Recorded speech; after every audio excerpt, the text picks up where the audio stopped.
నమస్కారం SRK news కి స్వాగతం. ఈనాటి వార్తా విశేషాలు.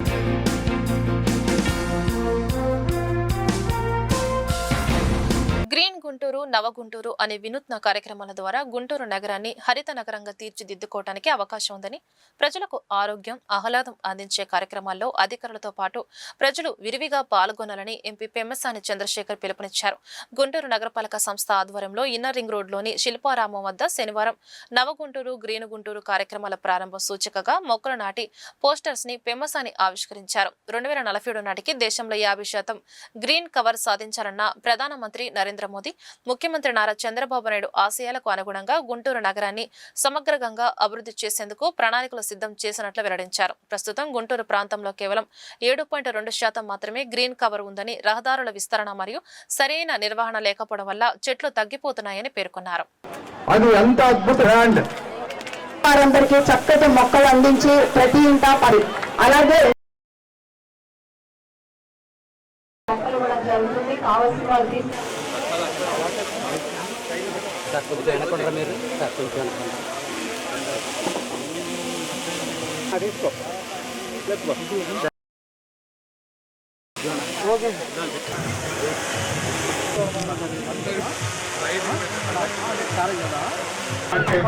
ముసలి మొక్క, మునగ మొక్క, అట్లానే సీతాఫలము, ఇటువంటి మొక్కలనే చేసి మన బయట కాపాడుకుంటారు. ఈ మొక్కలు 2 రోజులకు ఒకసారి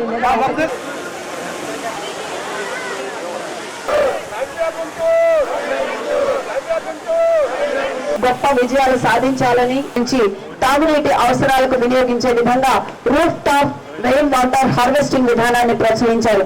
భూగర్భ జలాల 23 సంవత్సరాలకు పైగా ఎన్ఎస్ఎస్ సేవల్లో వేస్ట్ మేనేజ్మెంట్ అండ్ వేస్ట్ ముఖ్యమంత్రి నారా చంద్రబాబు నాయుడు గారి లక్ష్యం. అయితే గుంటూరు ప్రాంతంలో ఉన్నటువంటి గ్రీన్ కవర్ తీసుకుంటే 7.2% ఉంది ఈ రోజున.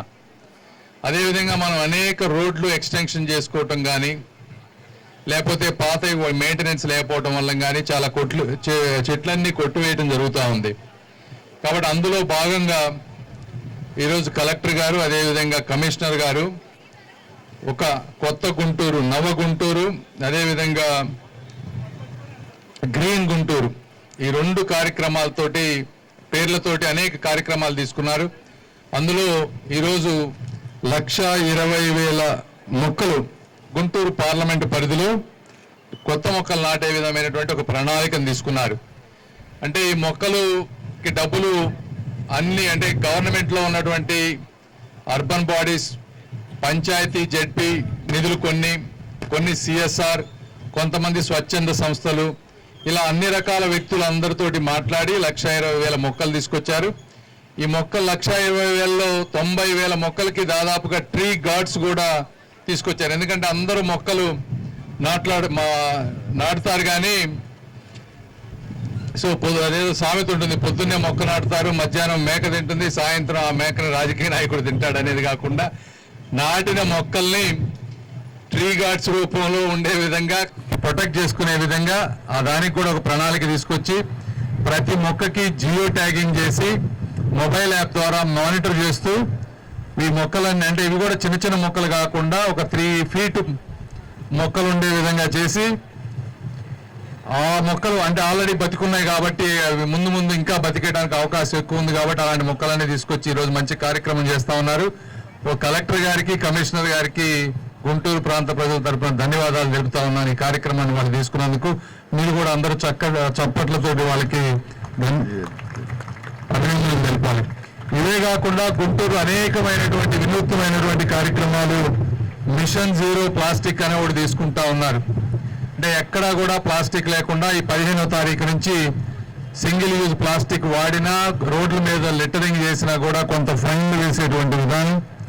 అదేవిధంగా వెల్త్ ఫ్రమ్ వేస్ట్ తీసుకొచ్చి ఇప్పుడు మనం మొక్క నాటినటువంటి మెన్యూర్ కూడా మన చెత్త నుంచి తయారు చేసినటువంటి కాంపోస్ట్ ద్వారా పెట్టినటువంటిది వెల్త్ ఫ్రమ్ వేస్ట్ తీసుకోవడం. అదేవిధంగా వేకెంట్ ప్రాపర్టీస్ని వైబ్రెంట్గా తయారు చేయటం, పార్కులుగా కానీ లేకపోతే అనేక రకాలుగా సిటిజన్స్కి ఉపయోగపడే విధంగా ఈరోజు చెప్పినటువంటి గ్రీన్ గుంటూరు హరిత విప్లవం. దీంతో పాటు ఎక్కడెక్కడైతే వాల్స్ ఇవన్నీ ఉన్నాయో పెయింట్స్ అవన్నీ వేసి వాల్స్ మీద ఈ పోస్టర్స్ అన్ని అంటేయకుండా సంస్కృతి ఉట్టిపడే విధంగా చక్కటి రేపు త్వరలో కూడా మనం ఒక వీధి ఆర్ట్ ఫెస్టివల్ పెట్టబోతా ఉన్నాం గుంటూరులో. వాళ్ళందరూ కూడా వచ్చి గుంటూరు ఎక్కడైతే వాల్స్ ఖాళీగా ఉన్నాయో వాటన్నిటిలో కూడా మంచి మంచి ఆర్ట్ పెయింట్స్ వేయబోయేటువంటి పరిస్థితి.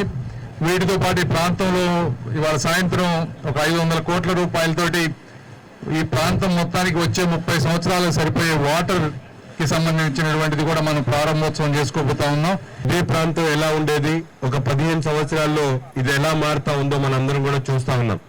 ఇటువంటి పరిస్థితుల్లో ప్రతి చోట కూడా ఉన్నటువంటి గ్రీనరీని పూర్తిగా తొలగించేటువంటి దాంట్లో ఎక్కడైనా మనం కనీసం ఒక 50% అంటున్నారు కానీ కనీసం ఒక 30% అయినా మనందరం కూడా పచ్చదనాన్ని మెయింటైన్ చేయాల్సినటువంటి బాధ్యత మనందరి మీద ఉంది.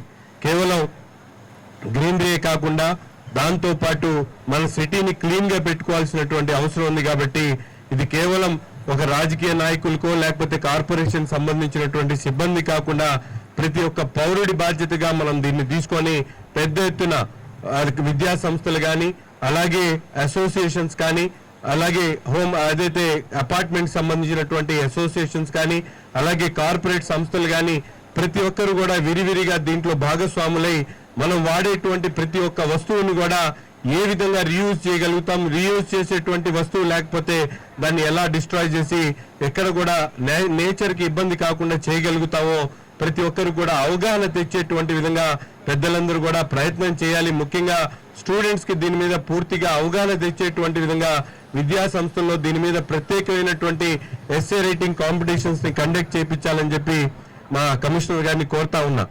ముఖ్యంగా గుంటూరులో ఏ విధమైనటువంటి ఆలోచన పిల్లల్లో వస్తుందో తప్పకుండా రాబోయేటువంటి 10 సంవత్సరాల్లో పిల్లల్లో ఒక అవగాహన పెరుగుతుంది. కాబట్టి ప్రతి ఒక్క స్కూల్లో కూడా ఈ నవగుంటూరు మీద ఒక కాన్సెప్ట్ పెట్టి మీరు ఎస్ఏ రైటింగ్ కాంపిటీషన్ పెట్టండి.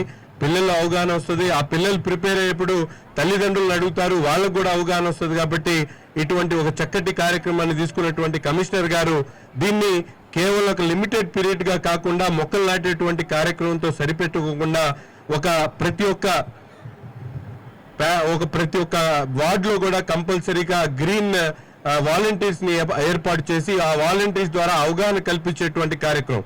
మనం ఇచ్చేటువంటి ప్రతి ఒక్క మొక్కని కూడా జియో ట్యాగింగ్ చేసాం. దాన్ని ఎలా సంరక్షిస్తా ఉన్నారు, అక్కడ ఉన్నటువంటి వేస్ట్ ని ఎలా కలెక్ట్ చేస్తా ఉన్నామో దాన్ని ఎట్లా యూజ్ చేసుకుంటా ఉన్నామో ప్రతి ఒక్కటి కూడా ఆన్లైన్ లో కనిపించేటువంటి విధంగా ఒక మాన్యువల్ ని తయారు చేయాలని చెప్పి కోరుకుంటూ ఈ కార్యక్రమాన్ని తీసుకున్నటువంటి నగరపాలక సంస్థ అధికారులందరికీ కూడా ప్రత్యేకమైనటువంటి ధన్యవాదాలు తెలుపు. లాంచింగ్ ప్రోగ్రామ్ కి విచ్చేసిన ఆనరబుల్ ఎంపీ గారికి, ఎమ్మెల్యే ప్రతిపాడి గారికి, ఈస్ట్ ఎమ్మెల్యే గారికి, అందరూ ప్రజాప్రతినిధులకి, నగరపాలిక సంస్థ అధికారులకి, ఇక్కడ వచ్చిన అందరూ స్టూడెంట్స్కి, మీడియా మిత్రులకి నా నమస్కారాలు. ఇవాళ మనము 2 ప్రోగ్రామ్ లాంచ్ చేయడం జరుగుతున్నాయి. ఫస్ట్ అయితే గ్రీన్ గుంటూరు. ఆల్రెడీ మినిస్టర్ గారు మీకు అందరికీ బ్రీఫ్ చేశారు. ఈ గ్రీన్ గుంటూరు కార్యక్రమం భాగంగా మొత్తం జిల్లా వ్యాప్తంగా దాదాపు 1,20,000 మొక్కలు నాటడం ప్రోగ్రాం టేకప్ చేయడం జరుగుతుంది. ఈ మొక్కలు కూడా చిన్న మొక్కలు కాకుండా మినిమం 6 to 10 feet మొక్కలు, బికాజ్ సర్వైవల్ రేట్ దాంట్లో దాదాపు 80 to 90% ఉంటుంది. సో ఈ మొక్కలు నాటడం కార్యక్రమం ఇవాళ నుంచి మొదలు పెట్టడం జరుగుతుంది. దాంట్లో 2 రకాలు ఉంటాయి. ఒకటి అయితే అవెన్యూ ప్లాంటేషన్. అవెన్యూ ప్లాంటేషన్ అంటే రోడ్ సైడ్ లో మన అవెన్యూ ప్లాంటేషన్ ఉంటుంది. ఈ అవెన్యూ ప్లాంటేషన్ లో ఏదైతే వెరైటీ సూటబుల్ ఉంటాయి, తర్వాత మన గుంటూరు క్లైమేట్ కి ఏదైతే వెరైటీ సూటబుల్ ఉంటాయి ఆ వెరైటీనే మనం నాటడం జరుగుతుంది. అదేవిధంగా ట్యాంక్ బండ్స్ కానీ కొన్ని చోట్ల బ్లాక్ ప్లాంటేషన్ కూడా చేయడం జరుగుతుంది. ఆ విధంగా ప్రతి మండల్కి, ప్రతి కార్పొరేషన్కి, మున్సిపాలిటీకి టార్గెట్ ఇవ్వడం జరిగాయి. 15th ఆగస్ట్ కల్లా ఈ మొత్తం టార్గెట్ అయితే ఉంది 1,20,000 ఈ టార్గెట్ కంప్లీట్ చేయడానికి ప్లానింగ్ ఆల్రెడీ చేయడం జరిగింది. ప్రొక్యూర్మెంట్ ఆఫ్ ప్లాంట్స్ కానీ మిగతా మెటీరియల్స్ కూడా ఆల్రెడీ స్టార్ట్ చేయడం జరిగింది. దీంట్లో అందరూ కూడా సిటిజన్ పార్టిసిపేషన్ ఉంటేనే మన ఈ ప్రోగ్రాం విజయవంతంగా చేయగలుగుతాం. కాబట్టి అందరికీ విజ్ఞప్తి ఏంటంటే ఏదైతే మనం మొక్కలు నాటుతామో దానికి మీరు అందరూ కూడా రక్షించాలి. అదేవిధంగా మీరు కూడా మీ ఇంట్లో కూడా వీలైనంత వరకు మొక్కలు నాటాలి. కార్పొరేషన్ తరఫున కూడా మేము ఒక 5,000 మొక్కలు డిస్ట్రిబ్యూట్ చేయడం జరుగుతుంది. అది కాకుండా మీరు అందరూ కూడా పెద్ద ఎత్తున దీని మీద పార్టిసిపేట్ చేస్తే మన గుంటూరు నగరాన్ని మన నిజంగా గ్రీన్ గుంటూరుగా మారడానికి అవకాశం ఉంటుంది. ఖచ్చితంగా పాటిస్తే ఖచ్చితంగా మన గుంటూరుని గ్రీన్ గుంటూరుగా మార్చుకోవచ్చు. ఒక అందమైనటువంటి గుంటూరుగా, మనకు ప్రమాణాలతో కూడినటువంటి జీవితాన్ని ఇచ్చేటటువంటి గుంటూరుగా మనం మార్చుకోవచ్చు. ఒకటి, ప్రతి ఇల్లు కూడా గుంటూరుని తన ఇంటిగా భావించాలి. అదేవిధంగా వారి పుట్టినరోజులు జరుగుతాయి ఇంట్లో. పుట్టినరోజు నాడు కేక్ కట్ చేయడం కాదు, ఎక్కడైనా దగ్గరగా ఉన్నటువంటి చోటు వెళ్ళి లేదా వాళ్ళ ఇంటి ఆవరణలో అవకాశం ఉంటే అక్కడ ఒక చెట్టు నాటాలి. లేదా ఇంకా ఎక్కడైనా మా కార్పొరేషన్ స్థలాలు చూపిస్తారు, అంతే తప్ప కేక్ కట్ చేసి బర్త్డేలు జరుపుకుంటే కడుపు జరిగిపోతుంది తప్ప మనకు ఆరోగ్యం మాత్రం ఏమీ రాదు. మన ఇంట్లో పుట్టినటువంటి బిడ్డకు పుట్టినరోజు చేస్తున్నామంటే ఆ బిడ్డకు బాగా ఎదగాలని, ఆయన 100 సంవత్సరాలు ప్రశాంతంగా జీవనం చేయాలని మనం కోరుకుంటే ఆయనకు కావలసిన ఆక్సిజన్ గురించి మనం ఆలోచించడం లేదు. పిల్లలు వాళ్ళందరికీ శుభాశీస్సులు. చాలా సంతోషం, ఇటువంటి మంచి కార్యక్రమాన్ని చేపట్టారు. మనం డిస్కషన్ జరిగింది సార్ కమిషనర్ గారితో. జూలై 31 1,10,000 మొక్కలు కూడా కాదు, ఏమంటారు సార్ అది మిడిల్ పెద్ద వాటిని నాటుదాం. అప్పుడు ఎవరు దాన్ని కాపాడటం ఈజీ అన్నారు. నేను మన భాష్యం తరపున, ఎందుకంటే గుంటూరులోనే ఈ స్థాయి, గుంటూరులో పుట్టి పెరిగి పుట్టపోయినా చదువుకొని పెరిగి ఈ స్థాయికి వచ్చా కాబట్టి ఈ గుంటూరును బాగు చేయడం కోసం వీళ్ళు చేసే 1,10,000 మొక్కల్లో మన భాష్యంలో 27,000 స్టూడెంట్స్ ఉన్నారు. ఆ జియోటెక్ ద్వారా నాకు 27,000 మొక్కలు ఇస్తే వాటికి ప్రతిఫలం కూడా చూపించే విధంగా మన భాష్యం తరపున నేను ప్రయత్నిస్తానని చెప్పి మీ అందరికీ హామీ ఇస్తూ, అట్లాగే అందరూ ప్రతి ఒక్కళ్ళు కూడా చాలా చక్కగా చెప్పారు. పండుగైనా సరే, మహిళలైనా సరే, పిల్లలైనా సరే, మొక్కలేందే ఇందాక మేడం చెప్తున్నారు, ఆక్సిజన్ పీల్చడానికి గంటకి 8,000 ఖర్చు అవుద్ది. ఏం ఖర్చు లేకుండా మొక్కలు పెంచుకుంటే ఎంత చక్కగా ఉంటుందని చెప్పారు. అది మన గుంటూరు ద్వారా ప్రపంచానికి ఆదర్శం గుంటూరు అవ్వాలి అని మరి ఈ అధికారులు సంకల్పించిన ఈ సంకల్పానికి మద్దతు తెలుపుతూ, నా వంతు కర్తవ్యంగా సార్ ఇలా 27,000 మొక్కలు నాకు ఇస్తే వాటికి ప్రతిఫలం, వాటి వచ్చిన ప్రతి దాని రిజల్ట్ కూడా గుంటూరు ప్రజలందరికీ దక్కాలని మనవి చేసుకుంటూ, ముద్రగడ పద్మనాభం సంతాప సభ గుంటూరు వెంకటేశ్వర విజ్ఞాన మందిరంలో శనివారం జరిగింది. పార్టీలకు అతీతంగా కాపు నాయకులు కార్యక్రమంలో పాల్గొని ముద్రగడ చిత్రపటానికి నివాళులర్పించారు. అనంతరం సభను ఉద్దేశించి వారు మాట్లాడుతూ, కాపుల అభ్యున్నతి కోసం కృషి చేసిన ముద్రగడ జీవితం అందరికీ ఆదర్శమని అన్నారు. ఈ కార్యక్రమంలో అంబటి రాంబాబు, బోండా ఉమా, దాసరి రాము, లింగంశెట్టి ఈశ్వరరావు, మాదా రాధా, కావటి మనోహర్ నాయుడు తదితరులు పాల్గొన్నారు. ముద్రగడ పద్మనాభం గారి సంస్కరణ సభ సందర్భంగా గుంటూరు కాపు జేఏసీ ఆధ్వర్యంలో ముద్రగడ్డ పద్మనాభం గారి సంస్కరణ సభని ఏర్పాటు చేసినటువంటి సుబ్బారావు, అలాగే శ్రీను గారు, దాసరి రాము గారు, ఇంకా వారికి సహకరించిన పెద్దలందరికీ కూడా, ఈ కమిటీ మెంబర్లందరికీ పేరు పేరున హృదయపూర్వక నమస్కారాలు తెలియజేస్తా ఉన్నాం. అట్లాగే ఇక్కడ విచ్చేసినటువంటి ఈ ఉమ్మడి గుంటూరు జిల్లా నాయకులు, వివిధ రాజకీయ పార్టీ నాయకులు అందరికి కూడా పేరు పేరున నమస్కారాలు. ఈరోజు ముద్రగడ్డ పద్మనాభం గారి మరణం కాపు జాతికి తీరని లోటు. పుట్టిన వాళ్ళకి మరణం తప్పకపోయినా మరి ఆయన మరణించే వరకు కూడా కాపు జాతి అభ్యున్నతి కోసం, కాపు జాతి ఉన్నతి కోసం అహర్నిశలు పనిచేసినటువంటి నాయకుడు ముద్రగడ్డ పద్మనాభం గారు. ఇవాళ భౌతికంగా మన దగ్గర నుంచి ఆయన లేకపోయినా కాపుల కోసం ఏ రోజో చనిపోవటానికి సిద్ధపడి నుదుటి మీద రివాల్వర్ పెట్టుకుని దీక్ష చేసినటువంటి వ్యక్తి ముద్రగడ్డ పద్మనాభం గారు.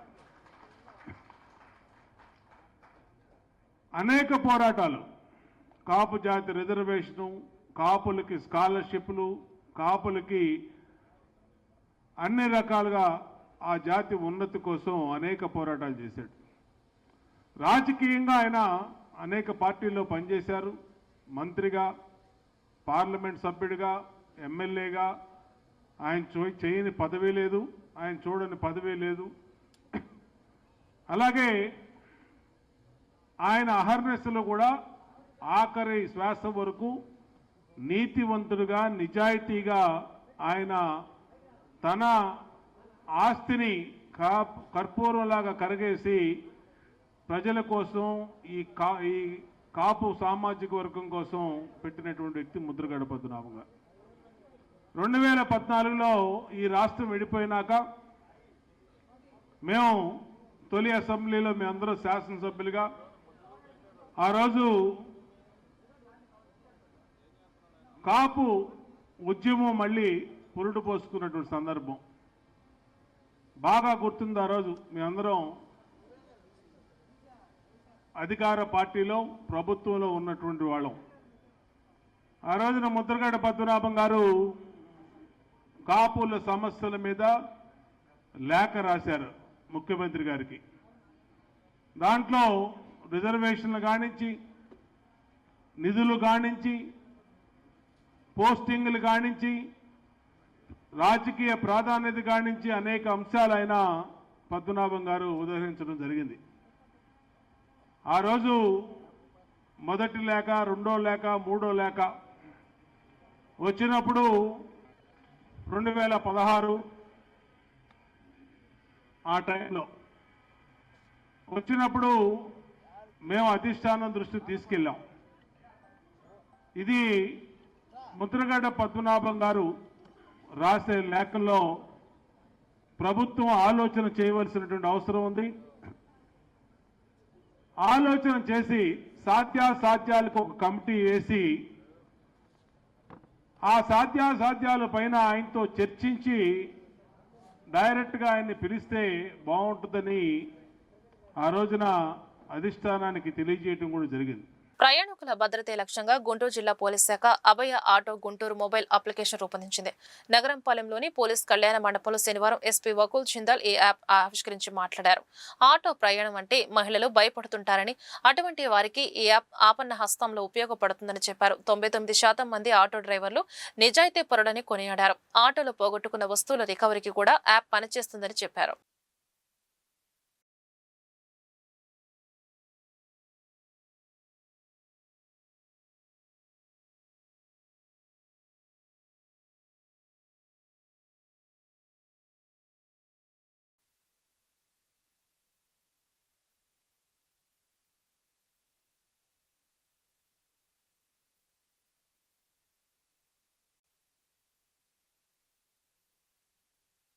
ఈరోజు గుంటూరు జిల్లాలో అభయ ఆటో గుంటూరు అనే పేరుతో ఒక యాప్ లాంచ్ చేయడం జరిగింది.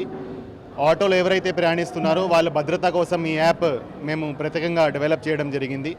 ప్రతి ఒక్క ఆటో ఏదైతే గుంటూరు జిల్లాలో తిరుగుతుంది, ప్రతి ఒక్క ఆటోకి ఒక క్యూఆర్ కోడ్ ఇవ్వడం జరిగింది, ఒక నంబర్ ఇవ్వడం జరిగింది. సో ఆటోకి ముందు భాగంలో, వెనక భాగంలో, అదేవిధంగా ఎక్కడైతే ప్రయాణికులు కూర్చుంటారో అక్కడ ఒక క్యూఆర్ కోడ్ ఫిక్స్ చేయడం జరిగింది. ఎవరైతే ఆటోలో కూర్చుంటారో ఆ క్యూఆర్ కోడ్ స్కాన్ చేస్తే ఇమీడియట్గా ఆ ఆటో డ్రైవర్ ఎవరు, వాళ్ళు ఆటో ఓనర్ ఎవరు, వాళ్ళకి లైసెన్స్ ఉందా లేదా, డాక్యుమెంట్స్ అన్నీ ఉన్నాయా లేవా అనేది అంతా ప్రయాణికులు ఫోన్లో వచ్చేస్తుంది. అదేవిధంగా ఈ యాప్ డౌన్లోడ్ చేస్తే మీరు ఎక్కడైతే ప్రయాణికులు ఎక్కడైతే డెస్టినేషన్ ఉందో ఆ డెస్టినేషన్ దాంట్లో ఫీడ్ చేసుకుంటే గూగుల్ మ్యాప్స్లో ఆ ప్రయాణం అంతా కూడా అది మా కంట్రోల్ రూమ్లో మానిటర్ అవుతుంది. ఎక్కడైనా ఆటో డ్రైవర్ వేరే రూట్ తీసుకువెళ్తే ఏదైనా ఇబ్బంది పెట్టడానికి ఏమైనా ట్రై చేస్తే ఇమీడియట్గా దాంట్లో SOS బటన్ నొక్కితే కంట్రోల్ రూమ్లో మాకు అలర్ట్ వస్తుంది. ఇమీడియట్గా నియరెస్ట్ పోలీస్ స్టేషన్కి మేము ఇన్ఫామ్ చేస్తాము. ఇమీడియట్గా వాళ్ళు వచ్చి ఆటోలో ఎవరైతే ప్రయాణిస్తున్నారో వాళ్ళని కాపాడడం జరుగుతుంది. సో ఇది ఈ యాప్ ఎవరైతే ఆటోల్లో ప్రయాణికులు ఉన్నారో వాళ్ళ భద్రత కోసము, వాళ్ళ సెక్యూరిటీ కోసం డెవలప్ చేయడం జరిగింది. ఇప్పటి వరకు గుంటూరు జిల్లాలో ఆల్మోస్ట్ 20,000 ఆటోలకి ఈ క్యూఆర్ కోడ్లు పెట్టడం జరిగింది. ప్రతి ఆటోకి ఈ క్యూఆర్ కోడ్ వచ్చే విధంగా ఎవరు క్యూఆర్ కోడ్ లేకుండా ఏ ఆటో ఉండకూడదని ఉద్దేశంతో గుంటూరు పోలీసు పనిచేస్తుంది. ఈ యాప్ అందరికీ చాలా ఉపయోగపడుతుంది అని మేము ఆశిస్తున్నాము. ఈ యాప్ గురించి ఈరోజు చాలా వివరంగా అందరికీ ఒక అవేర్నెస్ ప్రోగ్రామ్ పెట్టి వివరించాము. అదేవిధంగా ఈ యాప్ని ఈరోజు లాంచ్ చేయడం జరిగింది. Thank you. ఈ అభయ ఆటో యాప్ ఈ ఆటోకి ఒక QR కోడ్ ఇవ్వడము, ప్రతి ఆటో సంబంధించి డాక్యుమెంట్స్ అన్ని వెరిఫై చేసి మా దగ్గర ఆల్రెడీ పోలీస్ డేటాబేస్లో ఉంచుకోవడము, తర్వాత ఆటోలో స్పెసిఫిక్గా ప్రయాణిస్తే దాని గురించి ఏ ఆటోలో ప్రయాణిస్తున్నారు, ఎవరు డ్రైవర్ అన్నది దాంట్లో ఇమీడియట్గా వాళ్ళు నమోదు చేస్తే పోలీస్ కంట్రోల్ రూమ్ డైరెక్ట్గా ట్రాక్ అవుతుంది. సో ఇది ఒక ఆటో ప్రయాణం కోసం స్పెషలైజ్డ్ యాప్. శక్తి యాప్ ఒక జనరల్ యాప్, ఎక్కడైనా చేయొచ్చు. ఇది ఆటోల కోసం స్పెసిఫిక్గా తయారు చేసిన యాప్. ఇది ఆటో డ్రైవర్ ఎలాంటి వాడు, అతనికి ఎంత రేటింగ్ ఉంది, ఇంతకుముందు ప్రయాణికులకి ఏమైనా ఇబ్బంది పెట్టాడా, అవన్నీ కూడా QR కోడ్ స్కాన్ చేస్తే ఇమీడియట్గా ప్రయాణికుల మొబైల్లో వచ్చేస్తుంది. ఈ వార్త ఇంతటితో సమాప్తం. నమస్కారం.